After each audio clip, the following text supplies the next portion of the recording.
Lola, can you tell me about one of your favorite memories in Thanksgiving? Yes, I think the most favorite is when we had all the Hansons on my husband's side, and there would get to be about 40 of them, and the kids had so much fun playing. Even if we did make up 2 kettles of mashed potatoes, there was that much food, and the biggest turkey. Sure. And but others, they all brought some food, but we always furnished the turkey and the dressing and the potatoes and the sweet potatoes, because I guess somebody had spilled sweet potatoes one time. So then they decided that it had to be the hostess family to make the sweet potatoes. 40 people, that's a lot of people to feed. Yes, there was lots. And those teenagers could eat. They would have 2 and 3 helpings of mashed potatoes. I just couldn't believe how much they ate. Was the favorite recipe those mashed potatoes, or was there another favorite? No, I think it was the dressing.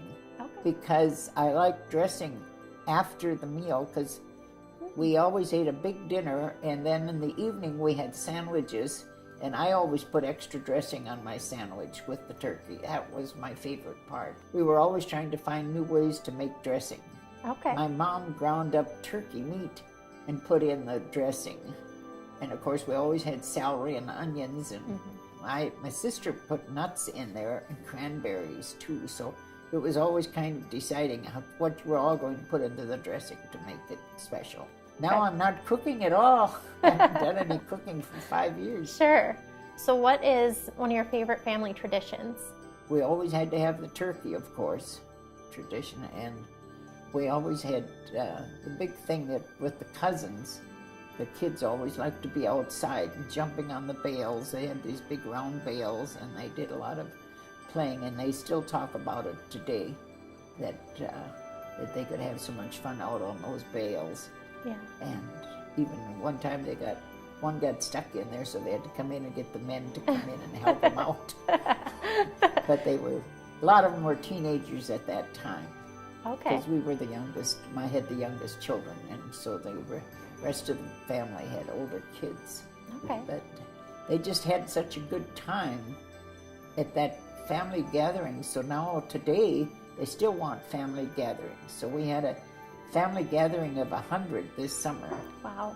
So that, I think, is kind of the results of those family gatherings. Sure. That they can still have fun at it. And they all hug and laugh and have lots of stories to tell. Everybody's talking. Perfect. Yeah. Yes. So they still get along great, and yes, everyone is real close. Very close. That's great. Very close. When somebody's hurting, we all hurt. Sure. And so we do have lots. Yeah. Of very close family. Close family. Very good. What piece of advice would you give to somebody to have a successful Thanksgiving? Well, I think it's the family, and getting the families together when they're young enough so that the kids really enjoy each other, because then they can continue that through their lifetime. Because that we notice that with the reunions. So I think it's these family gatherings that produces the reunions later on. Yeah, that's where the memories are made. Yeah, good memories. Yeah.